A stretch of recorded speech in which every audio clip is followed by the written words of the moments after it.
Magandang araw. Ako po si Christine May Escalado, isang kolehiyo mula sa Navotas Polytechnic College na kumukuha ng kursong Human Resource Development Management at ito po ang aking itituro gamit ang interdisciplinaryong larangan.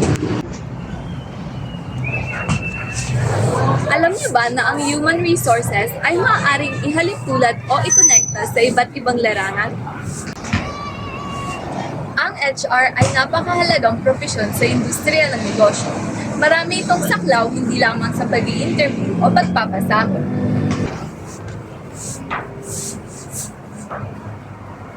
Ang HR ay konektado sa larangan ng law o batas dahil importante sa isang HR na alam ang mga karapatan ng empleyado at polisiya ng kumpanya.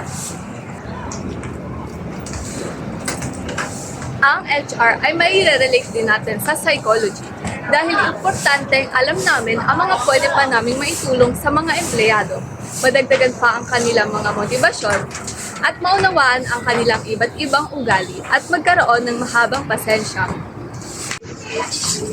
Sunod naman ay ang larangan ng edukasyon. Siyempre, napaka-importante alam natin bilang isang HR kung paano mas dumami pa ang kakayahan at abilidad ng mga empleyado upang mas lumawak pa ang kanilang mga kaalaman. Ngunit bakit ko nga ba pinili ang Human Resource Development and Management? Dahil para sa akin, ito ang kursong nararapat sa akin. Gusto kong mas mapaunlad pa ang mga empleyado at magtrabaho ng patas at siguraduhin makatulong sa kumpanya.